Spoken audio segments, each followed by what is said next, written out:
क्षण कर्म चेतन बंधकारु, कर्म के अवसान का कह कर स्वरूप यथार्थ जग का, जो किया उपकार है उसके लिए जिन वाणी माँ को वंदना शत बार है, वंदना शत बार है, वंदना शत बार है।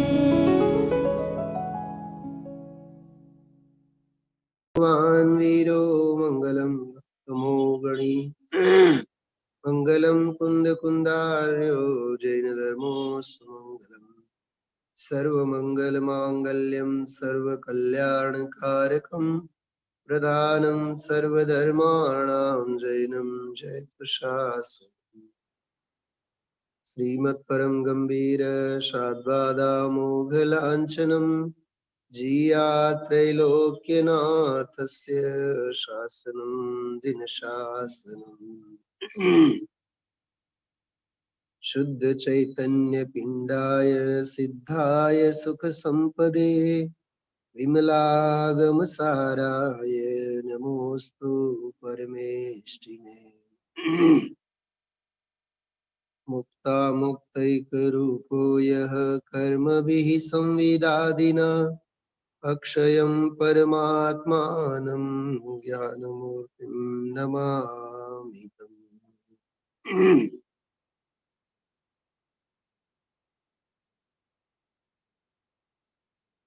रत्नत्रय रूपी मोक्ष मार्ग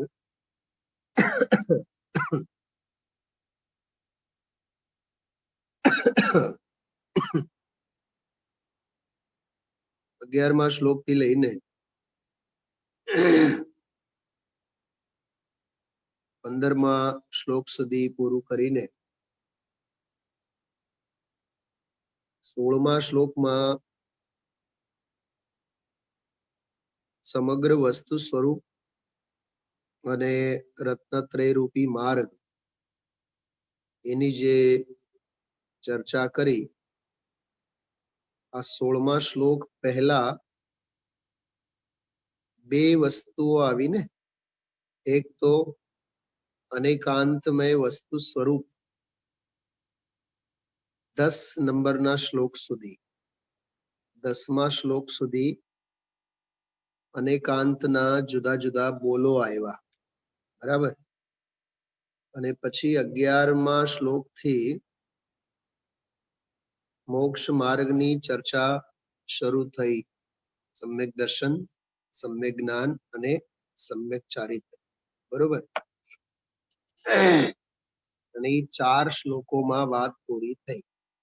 11, 12, 13 અને 14 4 શ્લોકોમાં રત્નત્રય રૂપી માર્ગ, રત્નત્રયોનું જ બંધારણ, શ્રદ્ધા કોને કહેવાય, જ્ઞાન કોને કહેવાય, ચારિત્ર કોને કહેવાય, ચારિત્ર અંગે થોડોક વિસ્તાર કર્યો. 2 શ્લોક એમાં આપ્યા, 14 અને 15. તો 11, 12, 13, 14 અને 15 એવી રીતે 11, 12, 13 અને 14 આ 4 જ શ્લોક ખરેખર રત્નત્રયની વ્યાખ્યા માટે આમાં આવી છે. 11માં સમ્યક દર્શન, બરાબર, 12માં સમ્યક જ્ઞાન અને 13 અને 14માં સમ્યક ચારિત્ર. યાદ રાખજો, બહુ જરૂરી છે આ. કોઈ પણ ગ્રંથનું, શાસ્ત્રનું બંધારણ જો ધ્યાનમાં રાખવું હોય તો આ બધું કલેક્શન હોવું જોઈએ આપણી પાસે.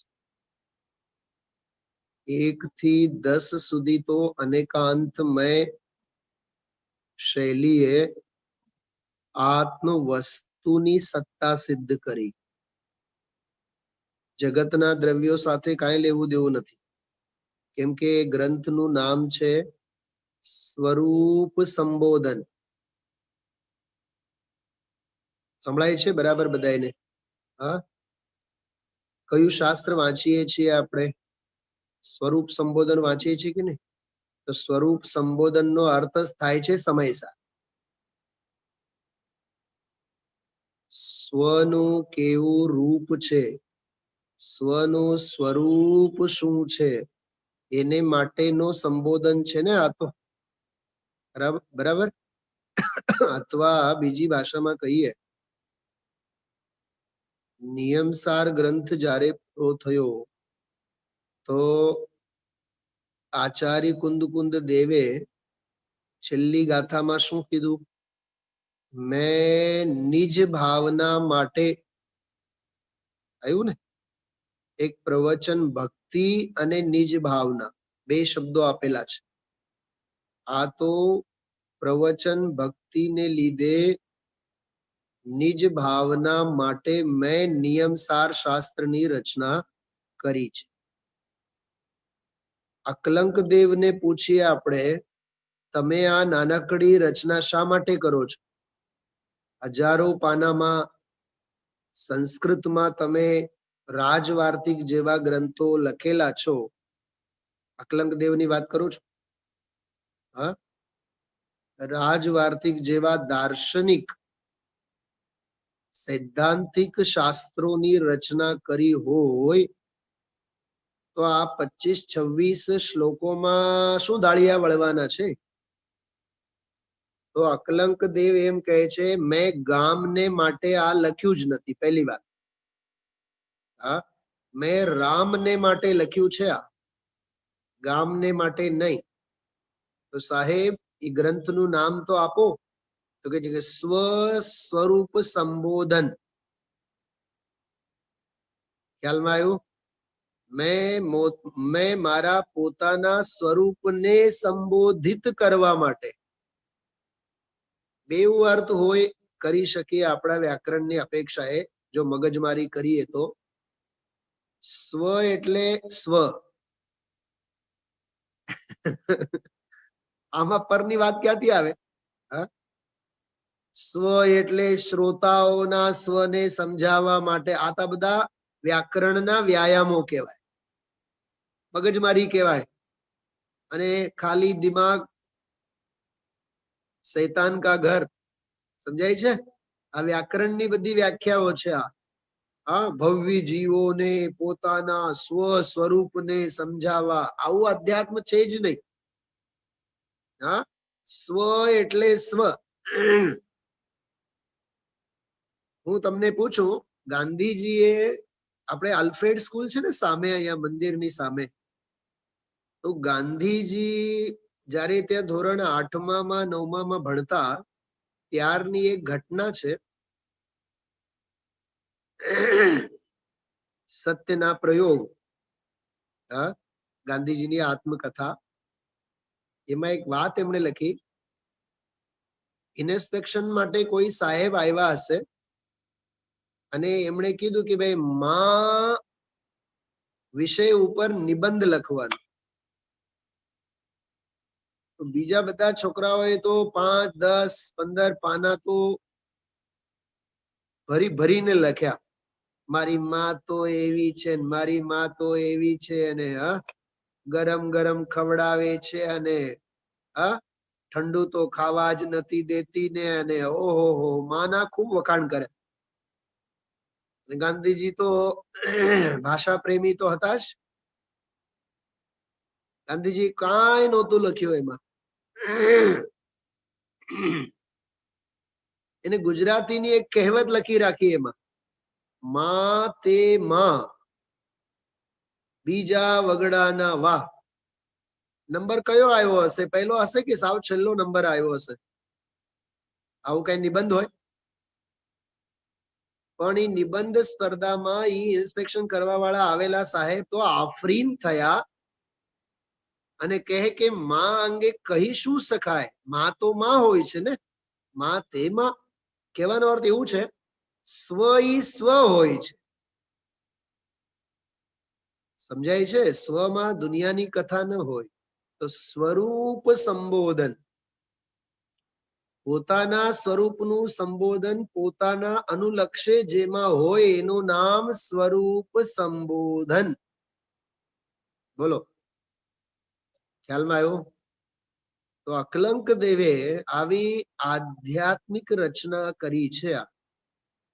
હું તો એમ કહું છું એમાં દર્શન પછી છે, પહેલા અધ્યાત્મ છે. આ શબ્દો અંગેની પણ છનાવટ મેં બહુ પહેલા કરી છે. દ્રવ્યાન યોગમાં 3-4 પડખા હોય, 3-4 બાબતો હોય દ્રવ્યાન યોગમાં. દ્રવ્યાન યોગમાં એક હોય દર્શન. દર્શન એટલે ફિલોસોફી. એને આપણે એમ કહીએ કે જૈન દર્શન. તો દ્રવ્યાન યોગમાં દર્શન હોય, જેમ કે પ્રવચન સાર છે. પ્રવચન સારમાં શું છે? જીન દર્શન, વસ્તુ દર્શન, જૈન દર્શન. સમજાય છે? એને કહેવાય દાર્શનિક પરિવેશ, દાર્શનિક, દાર્શનિકતા. દ્રવ્ય ગુણ પર્યાય વસ્તુ.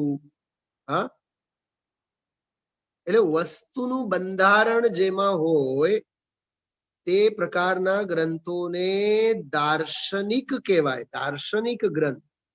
બરાબર? થોડુંક જો બહુ સરસ ગંભીર વિષય મગજમાં આવે છે, બહુ ધ્યાનથી સાંભળજો અને ફરીથી એક વખત સાંભળો ઘરે, તો આ બધું પકડાશે. તો એક તો દર્શન, વસ્તુનું બંધારણ જેમાં હોય. તો દ્રવ્યાન યોગનો સૌથી પહેલો વિષય છે દર્શન. બરાબર? બીજું દ્રવ્યાન યોગનો બીજો વિષય છે ન્યાય. ન્યાય એમાં પ્રમાણ અને નય. પ્રમાણ, પ્રમાણના ભેદ પ્રભેદો, પરોક્ષ પ્રમાણ, પ્રત્યક્ષ પ્રમાણ, આ બધા પેટા ભેદો. અને પ્રમાણનો વિષય, જો પ્રમાણ, પ્રમાણના ભેદ, પ્રમાણનો વિષય. બરાબર? સમજાય છે? પ્રમાણનો વિષય. અને હજી એક બે બિંદુ બહુ સરસ છે, પ્રમાણનો ફળ, પ્રમાણનો ફળ. અને છેલ્લો પ્રકરણ આવે પ્રમાણાભાસ. યાદ રહેશે આ બધું? એક તો ઠંડી આવી, હા, અને આવી ગરમ ગરમ વાતો સાંભળવી. મેં જે હમણાં કીધું ને એ બધું પરીક્ષા મુખની વિષય વસ્તુ છે. શું સમજાણું? પરીક્ષા મુખ માણિક નંદી આચાર્ય, પરીક્ષા મુખની વિષય વસ્તુ છે આ બધી. એમાં આવે પહેલો સમુદ્દેશ, એટલે પહેલો ચેપ્ટર પ્રમાણનો. બીજો ચેપ્ટર પ્રમાણના ભેદોમાં પરોક્ષ પ્રમાણનો. ત્રીજો ચેપ્ટર પ્રત્યક્ષ પ્રમાણનો. ચોથો ચેપ્ટર પ્રમાણનો વિષય. પાંચમો ચેપ્ટર પ્રમાણનો ફલ. અને છઠ્ઠો ચેપ્ટરમાં આવે પ્રમાણાભાસ. આ 6 અધ્યાયોમાં પરીક્ષા મુખમાં 300 સૂત્રોમાં સમગ્ર જૈન ન્યાયની મીમાંસા આવી. ભયો ભયો જૈન ન્યાય પૂરો. હજી આગળ સાંભળો. એ 300 સૂત્રો ઉપર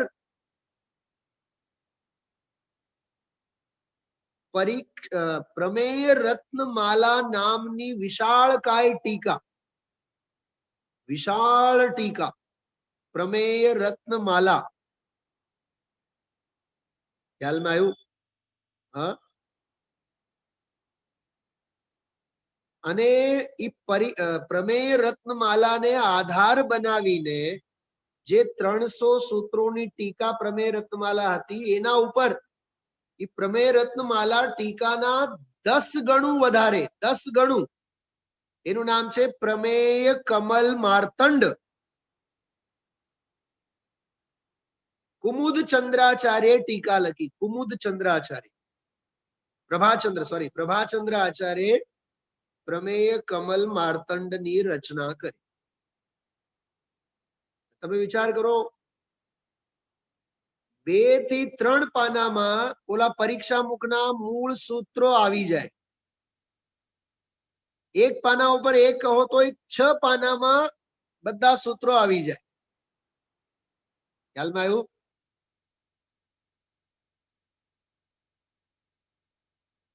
પણ એમની ટીકા તમે જુઓ, પ્રમેય રત્નમાલા, પ્રમેય કમલ માર્તંડ, એ આખું જૈન ન્યાય. એમાં પછી ન્યાય દીપિકા વળી જુદી, અભિનવ ધર્મ ભૂષણ યતિ દ્વારા લખેલી ન્યાય દીપિકા, અદ્ભુત. બિલકુલ સમજો ને, એ ન્યાય ગ્રંથો સમજવા માટેની બાળ પોથી એટલે ન્યાય દીપિકા. પણ બાળ પોથી એટલે પ્રવચન સાર ને ટક્કર દે એવી, પ્રવચન સાર ને ટક્કર મારે એવી કઈ નાની સૂની રચના નહીં. ન્યાય દીપિકા ભલભલાને પરસેવો છૂટે. અમે સંસ્કૃતની ન્યાય દીપિકા આખી મોઢે કરેલી જયપુરમાં હતા ત્યારે.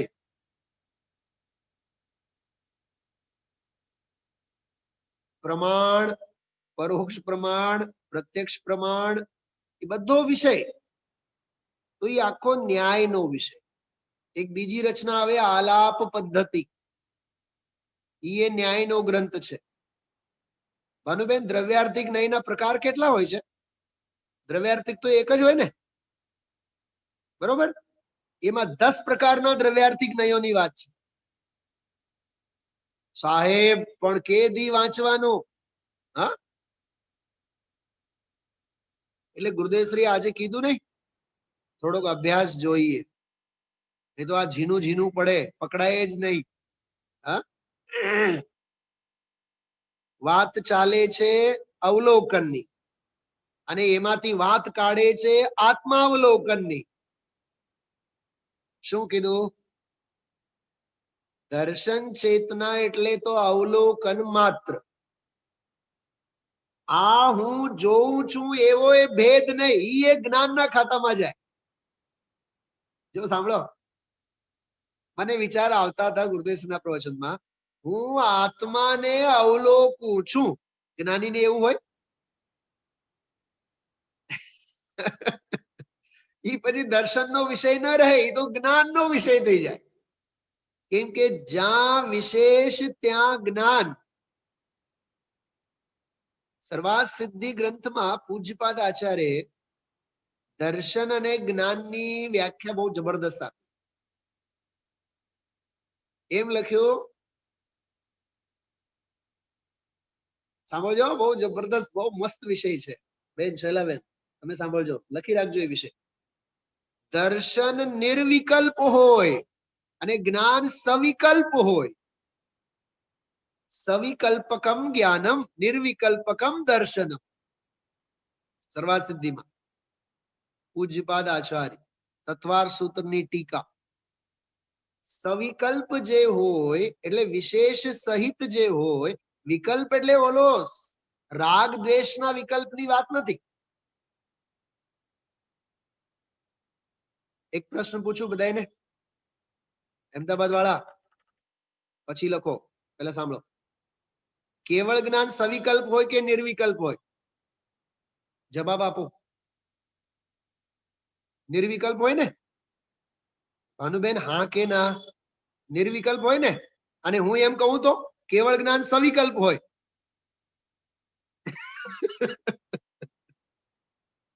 આ બધા પ્રશ્નોના નિવેડો આવવા જોઈએ. હા, તમે એમ કહો કે સવિકલ્પ હોય, હું એમ કહું કે નિર્વિકલ્પ હોય. કેમ કે શાદ્વાદમાં બધું મંજૂર છે.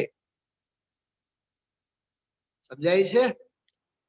અરે અનંત સુખ પ્રગટેલું છે, અનંતી સ્થિરતા પ્રગટેલી છે, તો રાગ દેશ ક્યાંથી હોય? તો રાગ દેશ સંકલ્પ વિકલ્પોના વિકલ્પો ન હોય એની અપેક્ષાએ કેવળ જ્ઞાન નિર્વિકલ્પ. પણ વિશેષ દ્રવ્યનું, ગુણનું, પર્યાયનું, સર્વદ્રવ્ય પર્યાયેષુ કેવલસ્ય, લોકાલોકનું, અનંતા દ્રવ્યોનું, અનંતા ગુણોનું, દરેક ગુણની ત્રિકાલવર્તી અનંતી પર્યાયનું, અવિભાગી પ્રતિચ્છેદનું, શક્તિના અંશોનું બધું જાણવું છે કે નહીં? કેવળ જ્ઞાનમાં છે ને? તો સવિકલ્પ થયું. જ્યાં જ્યાં જે જે યોગ્ય છે ત્યાં સમજવું તે. હા, હમણાં આપણું આ 10 સવા 10 આપણું ક્લાસ પૂરું થાય ને એટલે જયપુરમાં આત્મખ્યાતિ ઓરિજિનલ સંસ્કૃતની ટીકાથી ત્યાં છોકરાઓને ક્લાસ ચાલતા હોય છે. એટલે હું લગભગ 10 સવા 10 પછી, આપણું તો સવા 10 તો એમને વાગી જાય છે, પણ પછી હું ક્લાસમાં જોડાઉં છું રેગ્યુલર. એમાં ઓરિજિનલ સંસ્કૃત આત્મખ્યાતિ ટીકા સાથેની બધી ચર્ચાઓ, 13મી ગાથા ચાલે છે હમણાં. 8 અને 9 કળશ પૂરા થયા ગઈકાલે. એમાં બધી ઝીની બારીક જેને ગુજરાતીમાં આપણે કહીએ ને પિંજણ, પણ પિંજણ ન કહેવાય, પાપ લાગે. સૂક્ષ્મ તત્વાવગાહન એને કહેવાય. સૂક્ષ્માવલોકન, બારીકથી એની બધી મીમાંસાઓ હોવી જોઈએ, કરવી જોઈએ. મને ખબર નથી, કદાચ કાલે જો આપ સૌએ સ્ટેટસ જોયું, સ્ટેટસમાં મેં એક બહુ સરસ શ્લોક સંસ્કૃતમાં મૂકેલો હતો. એક મિનિટ તમને કહું.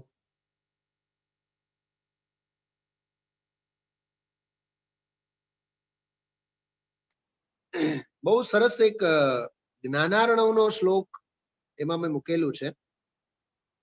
બહુ માર્મિક વાત હતી. જો એક સેકન્ડ.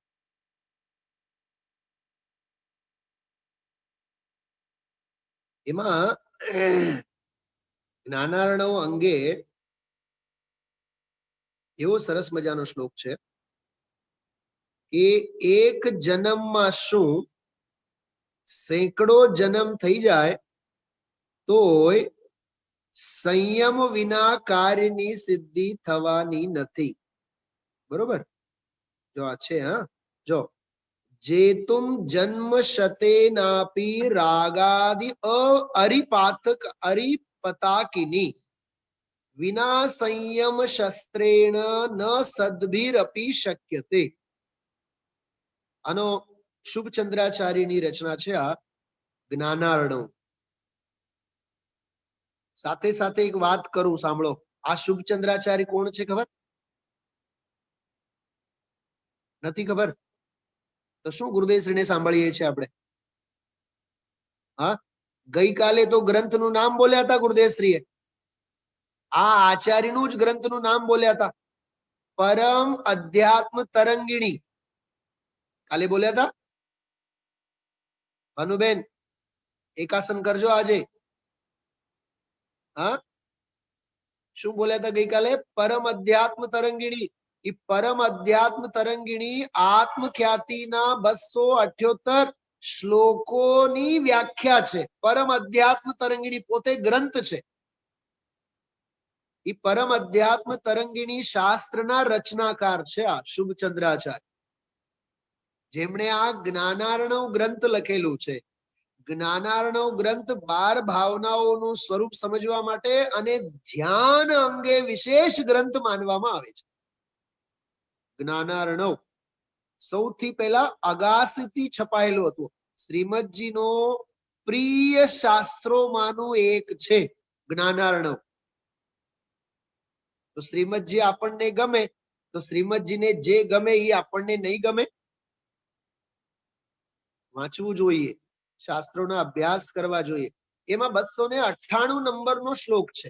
298, 298 નંબરનો શ્લોક. એમાં આ વાત લખી છે, સંયમ રૂપી શસ્ત્ર કે બિના, જો સંયમ રૂપી શસ્ત્ર વિના સત્પુરુષ પણ, અજ્ઞાનીની તો વાત જ નથી, સત્પુરુષ પણ एक जन्म तो क्या सैकड़ों जन्मों में भी रागादि रूप शत्रु सेना को जीतने में समर्थ नहीं होते. जो सीधी बात, बહુ શાંતિથી સાંભળજો. રાગાદી રૂપી શત્રુઓને જીતવો હોય તો સંયમ સિવાય બીજો કોઈ શાસ્ત્ર નથી. ફરીથી બોલું છું, ધ્યાનથી સાંભળો. મોહ ભાવ ઉપર, રાગાદી કષાય ભાવ ઉપર જો વિજય પ્રાપ્ત કરવો હોય તો સંયમ રૂપી શસ્ત્ર વિના બીજો કોઈ ઉપાય નથી. અને એ સંયમ શસ્ત્રનું સંપાદન કેવી રીતે થાય? ઓલા શિવજી હિમાલય ઉપર જઈને બેઠા, પછી ધ્યાન કર્યું, પછી બ્રહ્મા પ્રગટ થઈ ગયા અને પછી પાશુપત શસ્ત્ર આપ્યા. એમ આગમની તપસ્યા કરવી પડે, આગમનો અભ્યાસ કરવો પડે, શાસ્ત્રનો સ્વાધ્યાય કરવો પડે.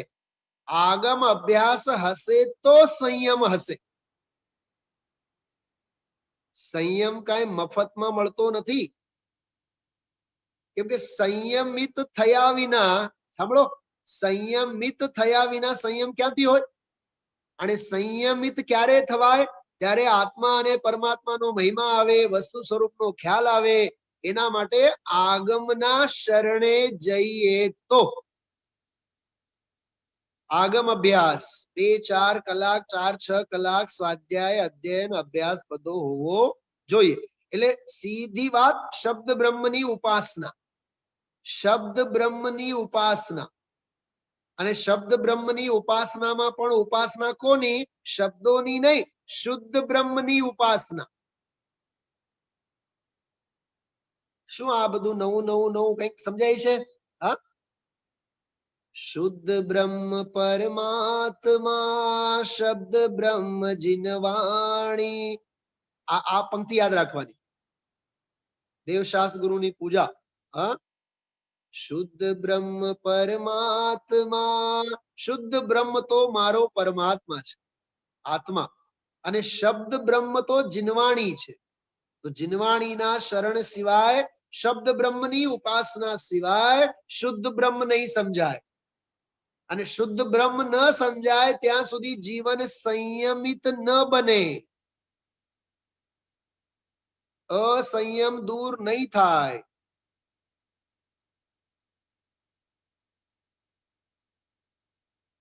પકડાય છે? હા, કેવી અદ્ભુત વાત છે આ.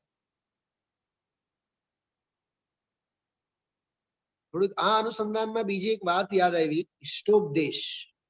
ઇષ્ટોપદેશ પૂજ્યપાદ આચાર્યની રચના.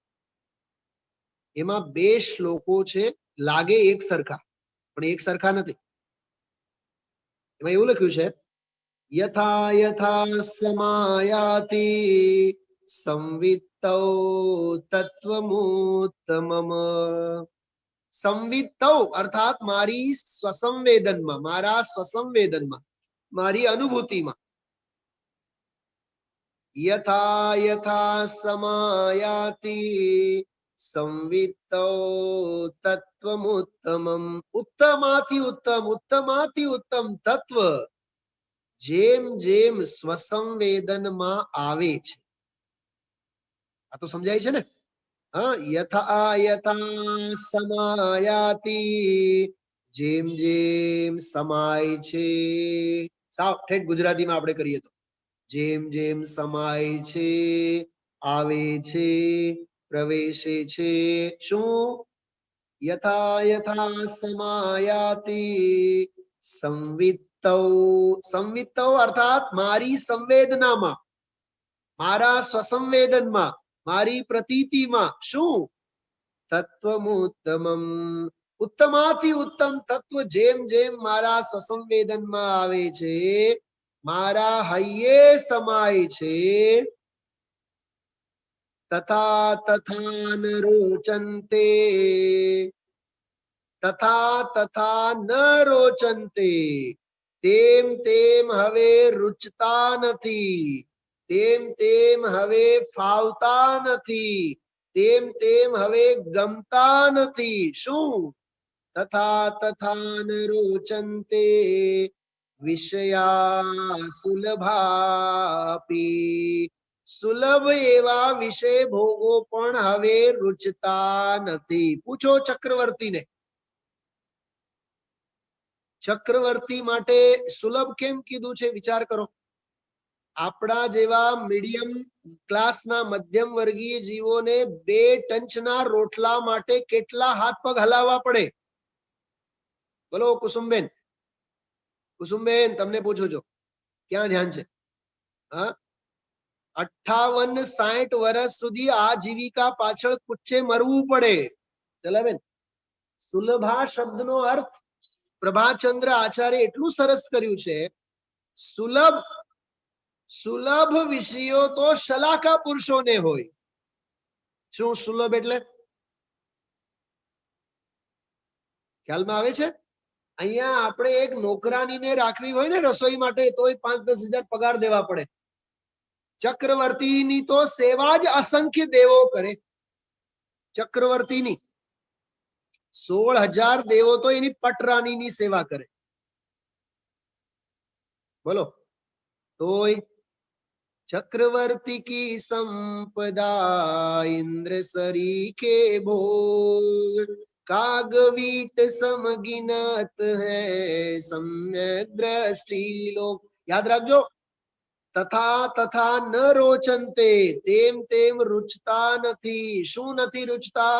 વિષયા સુલભાપી, સુલભ એવા વિષયો પણ रुचતા નથી. જેમ જેમ અનુભવમાં ઉત્તમ તત્વ આવે છે તેમ તેમ સુલભ વિષયો બધા હવે સુહાવતા નથી, ગમતા નથી. આવો એક શ્લોક. હવે આનાથી સાવ ઉલટો. યથા યથા ન રોચંતે. હવે જો વાત પલટાઈ ગઈ.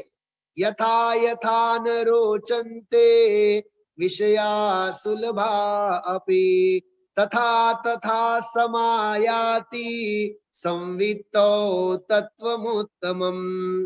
જેમ જેમ વિષય સુલભ વિષયો પણ હવે સુહાવતા નથી તેમ તેમ મારા સ્વસંવેદનમાં શ્રેષ્ઠ તત્વ આવે છે.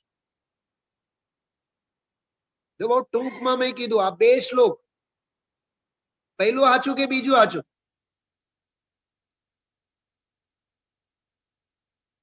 તમે એમ કહેશો પહેલું સાચું તો બીજું શ્લોક લખનારા આચાર્ય ખોટા કહેવાય ને? હા, જ્યાં જ્યાં જે જે યોગ્ય છે ત્યાં સમજવું. તે આ પોપાભાઈ નું રાજ્ય નથી. સંવેદનમાં ઉત્તમ તત્વ આવવું એ જરૂરી છે, તો વિષય ભોગો પ્રત્યે તો નીરસતા આપોઆપ આવી જાય. અને એમે છે વિષય ભોગો પ્રત્યે જેમ જેમ વૈરાગ્ય આવે તેમ તેમ સ્વસંવેદનમાં આત્માની વાર્તાઓ સુહાવે. આવું એ છે કે નહીં? હા, રાત્રે ખાઓ, દાળ બાફલા ખાઓ, અભક્ષ ભક્ષણ કરો અને સમયસાર ગળે ઉતરે એવું છે? એને માટે કીધું છે જીવન સંયમમય હોવું જોઈએ. કેટલું બેલેન્સ છે. હા, યથા યથા ન રોચંતે વિષયા સુલભા આપી. અરે ચક્રવર્તીની સંપદા હોય પણ જો એ અંદરમાં જેમ જેમ નથી સુહાવતો, જેમ જેમ એના પ્રત્યેની વિરક્તતા આવે, જો સંવેગ વૈરાગ્ય આ ભાવના હોય કે નહીં? હા, આસ્તિક્ય, સંવેગ, વૈરાગ્ય, નિર્વેદ આ ભાવનાઓ હોય છે કે નહીં? અરે બોલો, આ ગુણો હોય છે કે નહીં? કોને? સમ્યક દૃષ્ટિને કે મિથ્યા દૃષ્ટિને? સમ્યક દૃષ્ટિને તો નિયમથી હોય છે, મિથ્યા દૃષ્ટિને પણ હોય તો ઈ સમ્યક દૃષ્ટિ થાય. સમજાય છે? હા, આપણે તો અભક્ષ ભક્ષણે કરીએ, રાત્રિ ભોજને કરીએ અને બધું સ્વૈરાચારી અને સ્વચ્છંદતાનું પોષણ પણ કરીએ. હા, શાસ્ત્ર સ્વાધ્યાય કર્યું તો ભલે, ન કર્યું તો ભલે, આપણે તો ભગવાન આત્મા. હા, એવું નથી હોતું. જીવન સંયમમય હોવો જોઈએ. સાયકલમાં બ્રેક હોવી જોઈએ કે નહીં? બોલો કાકા, તમે તો સાયકલ ચલાવો છો ને? હા, એ કાકા, સાયકલમાં બ્રેક હોવી જોઈએ કે નહીં? હા, આ કારમાં બેઠા છે બેન ને પૂછું છું, બોલો એ કાર વાળા બેન, કારમાં બ્રેક હોવો જોઈએ કે બ્રેક ફેલ હોવો જોઈએ? સાહેબ ને કહો જે કાર ચલાવે છે એને બ્રેક તોડી નાખો. હા, અરે સંયમના, શીલના, સદાચારના બ્રેક હોવા જોઈએ. સ્વૈરાચારી અને સ્વચ્છંદી જીવન કોઈ કામનું નથી. હા, એટલે જ્ઞાન અને સંયમનો આખો બેલેન્સ જીવનમાં હોવો જોઈએ. કહેવાનો અર્થ હા, ચરણાનુસારી દ્રવ્યમ, દ્રવ્યાનુસારી ચરણમ. શું કીધું? દ્રવ્યાનુસારી ચરણમ, ચરણાનુસારી દ્રવ્યમ. અરસપરસ હોવું જોઈએ ને બેલેન્સ. હા, દ્રવ્યાનો યોગ તો એવડો ઊંચો. હા, દ્રવ્યાન યોગ તો એવડો ઊંચો, ભેદ જ્ઞાનની વાર્તા તો એવડી ઊંચી. ઓલી જે હું વાત કરું છું, વાર્તા ચોથા કાળની, જીવન પંચમ કાળના, તો ભવિષ્ય બોલો. એ મમ્મીની દીકરી બોલો તો શું કીધું? હા, વાર્તા વાતો તો ચોથા કાળની આપણે કરવાની, અને જીવન પંચમ કાળનું, તો ભવિષ્ય શું થાય? છઠ્ઠા કાળનું. આ ટેકચંદજીએ વાત કરી છે, લખ્યું છે આ શાસ્ત્રમાં. વાર્તાઓ તો ચોથા કાળની કરે, અને જીવન તો સ્વૈરાચારી અને સ્વચ્છંદી થઈને પંચમ કાળનું વિતાવે. તો એના ભાગ્યમાં છઠ્ઠો કાળ નથી તો શું છે? વિચારજો ભાઈ. હા, સ્વૈરાચારી અને સ્વચ્છંદી જીવનથી કાંઈ નહીં થાય. મારે કહેવાનો અર્થ સાંભળો. એમાં જે વાત કરી, યથા યથા સમાયાતિ સંવિતૌ તત્વમુત્તમમ તથા તથા ન રોચંતે વિષયા સુલભા આપી. અરે જે ચક્રવર્તીઓને, જે તીર્થંકરોને, અરે 30 વર્ષની જુવાનજોધ ઉંમરમાં, જુવાનજોધ અવસ્થામાં ભગવાન મહાવીરને શેની કમી હતી બોલો? એ કેવળ હા પાડે તો હજારો રાજકન્યાઓ તૈયાર થાય, પણ મારે લગ્ન કરવા નથી, મારે શીલ અને સંયમના માર્ગે જવું છે. સંયમને અપનાવ્યા હતા કે નહીં? હા, મુનિપણો અંગીકાર કરતા પહેલા શીલ, સંયમ, સદાચાર બધું હતું કે નહીં એના જીવનમાં? એક વાત યાદ રાખજો બેનો, સાંભળો, બહુ સરસ. હમણાં 3 દિવસ પહેલા ધવલાના સ્વાધ્યાયમાં બહુ ગંભીરતાથી વાત કરી. અન્યાય, અનીતિ અને અભક્ષનો ત્યાગ સમ્યક દ્રષ્ટિ થયા બાદની વાત નથી, એના પહેલાની વાત છે. શું સમજાય છે બોલો? કેટલા નંબરની કમાણી કરવાની, કેટલાના ખિસ્સા ખાલી કરવા? અન્યાયનું ક્યારેય પચતું નથી. ખ્યાલમાં આવે છે? ગુરુદેવશ્રીએ એક વખત પ્રવચનમાં કીધું તો, અહીંયા રૂબરૂમાં મેં વાત કરી હતી. જે અન્યાય અને અનીતિથી કમાવે છે, એ છેવટે જઈને દવાખાનામાં પાણીની જેમ એનો બધો પૈસો વયો જાય છે. આવું બોલ્યા હતા ગુરુદેવશ્રી. અને બહુ દૂરની ક્યાં જરૂર છે? આત્માનુશાસન છે ને, આત્માનુશાસન. એ આત્માનુશાસનમાં એક વાત કરી છે. બાઢ આવે ને, બાઢ, ઘોડાપુર, ઘોડાપુર આવે. કેવા પાણીમાં આવે ઘોડાપુર બોલો? નીતાબેન પટેલ સંભળાય છે? નીતાબેન ક્યાં છો તમે? સોનગઢ છો કે અહીંયા રાજકોટ છો? હા, કાં સ્વાધ્યાયમાં નથી આવતા? આવો, ગુરુદેવ બોલાવે છે. હા, હું નથી બોલાવતો, જ્યોત્સનાબેન નથી બોલાવતા, ગુરુદેવ બોલાવે છે, આવો. એટલે તો દોડી દોડીને આવતા તમે પ્રક્ષાલથી લઈને. મને એમ જ કે સોનગઢ છો. એનીવે, શું કહેતો તો હમણાં? હા, ઘોડાપુર. આત્માનુશાસનમાં લખ્યું છે, ગંધારા પાણીમાં જ ઘોડાપુર આવે. અને એ પ્રકરણ શું છે ખબર? પંચમ કાળના ધનવાન. એમાં લખ્યું છે, પંચમ કાળના ધનવાનની બાબતની વાત કરીને જે પાપી જીવો હોય, જેમાં દુનિયાભરના બધા અન્યાય અનીતિથી કરતા હોય, એના જીવનમાં જ ઢગલા બંધ ધન વૈભવ દેખાય. કેમ કે ઘોડાપુર તો ગંધારા પાણીમાં જ આવે છે. વાંચજો તમે, ગુણભદ્ર આચાર્યનો આત્માનુશાસનમાં વાંચજો. થોડું કીધું, ઘણું કરીને જાણજો.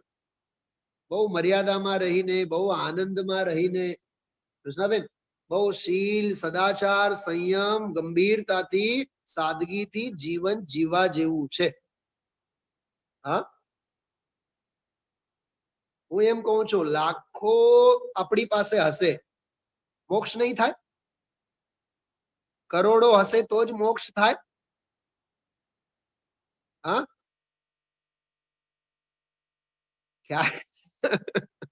શેની પાછળ ગાંડપણું છે તમે વિચાર તો કરો. હા, હાય પૈસા, હાય પૈસા, હાય પૈસા, હાય ધંધો, હાય ધંધો, શું છે પણ? હા, અરે આ તત્વ મળ્યું, ચક્રવર્તીની સંપદા મળી. આ તત્વ આપણને મળ્યું છે, ચક્રવર્તીની સંપદાથી ક્યાંય ઓછી નથી. દુનિયામાં એમ કહેવાય છે, શિવાલયનો ઘંટ વાગે અને વહેલી સવારે સંભળાય તો સમજી લેવાનું હજી એક દિવસ તારી જિંદગીનો બાકી છે.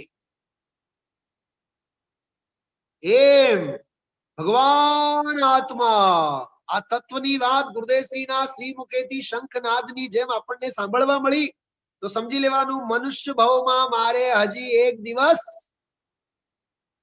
જીવવાનો લાવો મળ્યો મને. હા, એક ભવમાં અનંતા ભવને ટાળવા છે.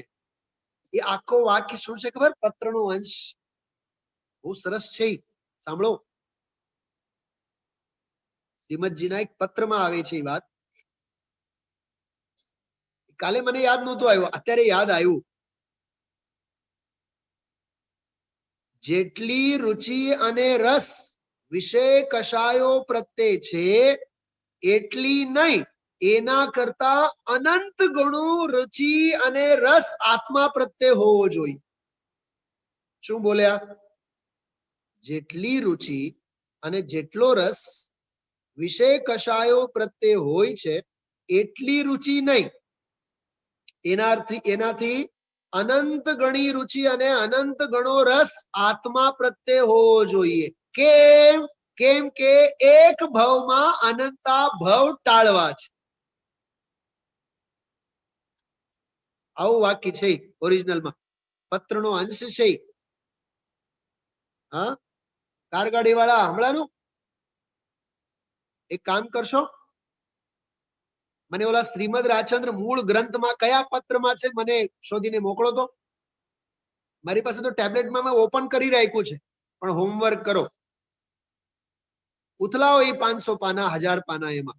હા, આવા ધન્ય પુરુષો, હા, સાંભળનારા એવા ધન્ય પુરુષો. મને તો આજે એટલો આનંદ આવ્યો ગુરુદેવશ્રીના પ્રવચનમાં, ખબર નહીં આજે શ્રોતાઓનું જે રિએક્શન્સ હતા ને ગુરુદેવશ્રીના સભામાં જે બેઠા હોય, જી સાહેબ, જી મહારાજ, આમ જાણે કે મોજાઓ ઉછળતા હોય શ્રોતાઓના. હા, હાથ બાંધીને બેઠા ના હોય, ઠંડી લાગતી હોય એવી એમ. અરે આનંદ આનંદ કલ્લોળ કરતા હોય ગુરુદેવશ્રીની સભામાંના બધા શ્રોતાઓ. તો ગુરુદેવશ્રી બોલે સમજાણું કાંઈ, તો ગુરુદેવશ્રી જેટલા જોરથી બોલ્યા હોય એનાથી 10 ગણા જોરથી સામેવાળા બોલે જી સાહેબ. તમે સાંભળો છો કે નહીં? કુસુમબેન નો સંભળાય છે? અત્યારે સંભળાય છે એમ નથી પૂછતો, બોલો જો શ્રોતા બોલે ગુરુદેવશ્રી પ્રવચનમાં જી મહારાજ, હા, કેવા તાળીઓના ગડગડાટ થાય, હા, કેટલા હર્ષ અને ઉમંગથી આમ રસ બસતું આમ એવું લાગે. અને 6ઠા અને 7મા ગુણસ્થાનમાં બધા ઝૂલનારા જીવો બેઠા હોય. જો તો કેવા કેટલો હર્ષ હોય છે સ્વાધ્યાયનો. હા, તો આવું આ જ્ઞાનાર્ણવનો દ્રષ્ટાંત મેં તમને આપ્યો, ઇષ્ટોપદેશનો આપ્યો. આ બધું બેલેન્સ કરીને સમજવા જેવું છે. આપણી વાત ચાલતી હતી દ્રવ્યાન યોગમાં દર્શન, દાર્શનિક વિષય, પ્રવચન સાર જેવા, જેમાં જૈન ફિલોસોફી જ હોય, જૈન તત્વજ્ઞાન હોય ઓરિજિનલ. પણ જૈન ન્યાયમાં પ્રમાણ અને નયની વ્યવસ્થા, એમાં જૈન અધ્યાત્મ, જૈન દર્શનને કેવી રીતે જાણવું અને જૈન અધ્યાત્મને કેવી રીતે સમજવું. શું કીધું?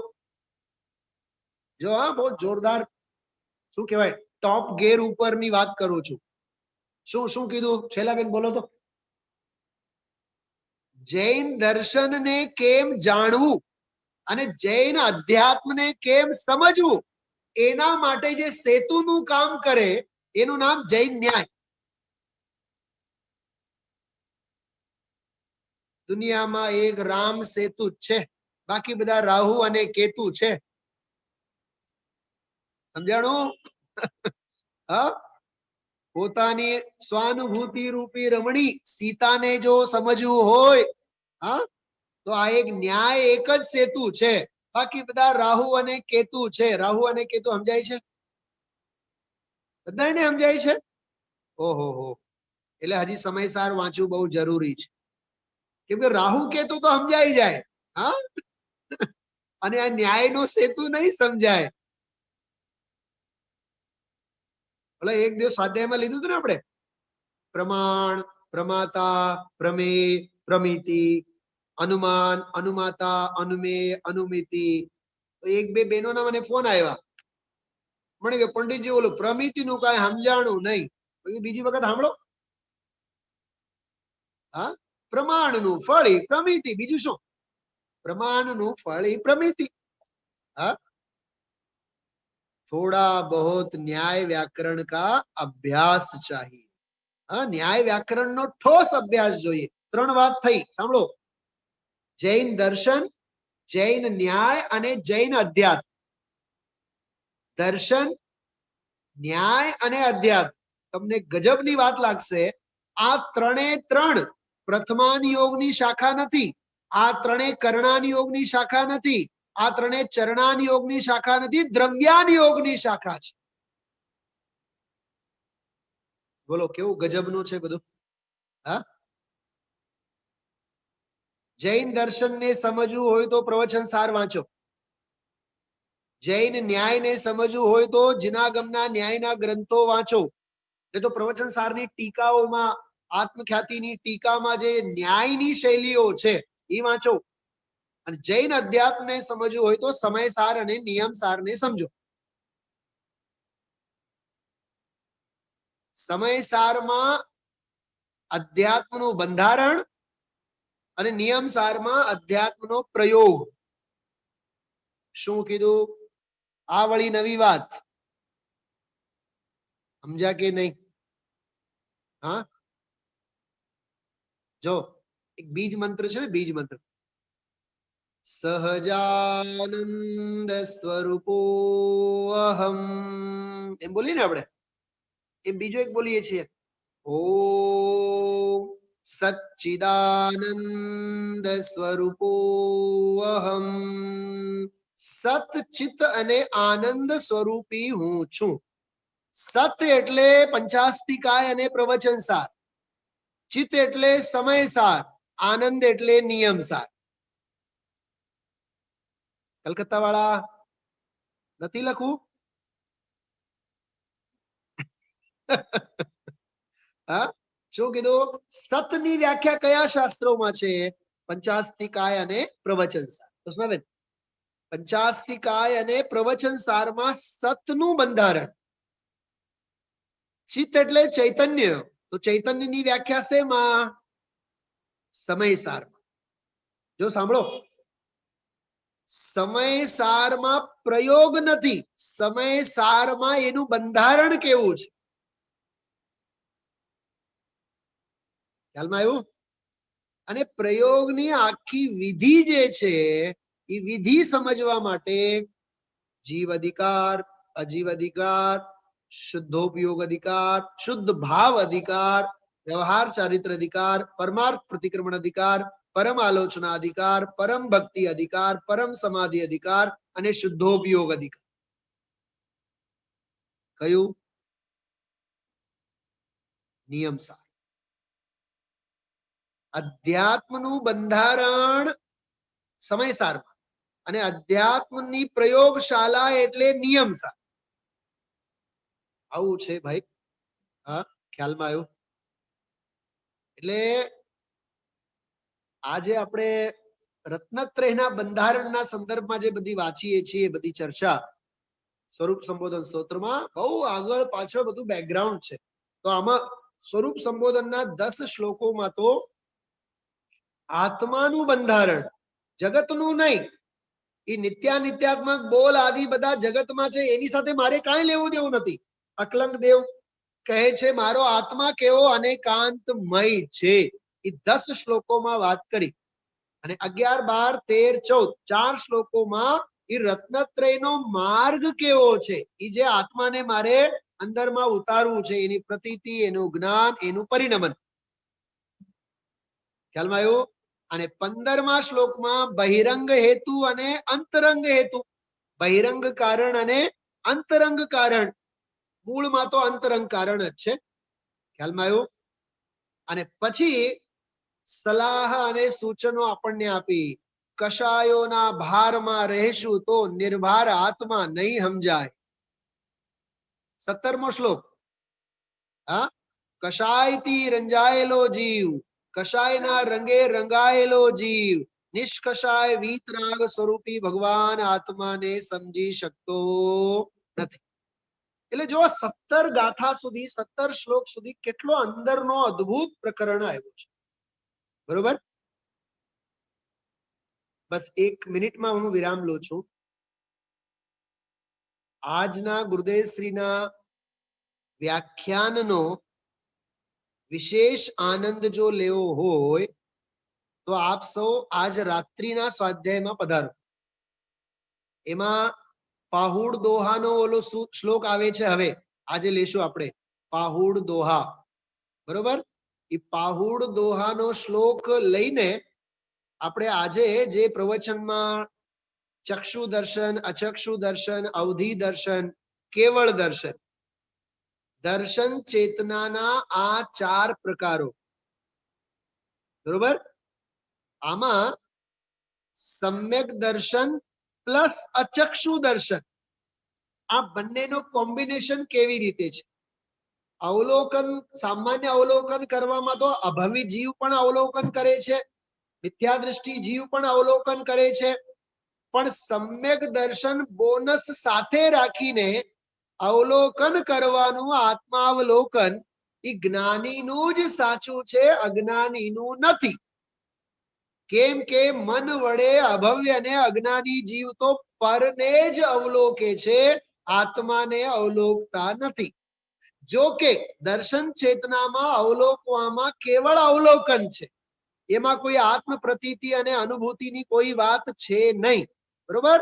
પણ દર્શન ચેતના સાથે સમ્યક દર્શનનું કેવું કોમ્બિનેશન છે અને કેવી રીતે સમ્યક દ્રષ્ટિ સ્વને અવલોકે છે, એના અવલોકનમાં સમ્યક દર્શનની વાત અંતર્ગર્ભિત છે. ખરેખર તો માત્ર દર્શન ચેતના સાથે સમ્યક દર્શનની જ વાત નથી, અનંતે અનંત ગુણોનો એક દેશ સમ્યક પરિણમન આત્માવલોકન રૂપે કેવી રીતે છે એનું બંધારણ આપણે સત્તા સ્વરૂપના સંદર્ભમાં જ્યારે રાત્રે લેશું ત્યારે આની ચર્ચા કરશું. બરાબર.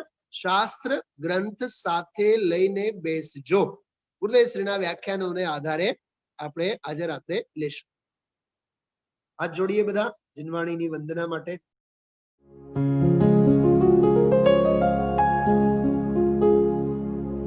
निज निधि निज में बताए यह अनंत उपकार है, उसके लिए जिन वाणी माँ को वंदना शत बार है, वंदना शत बार है, वंदना शत बार है.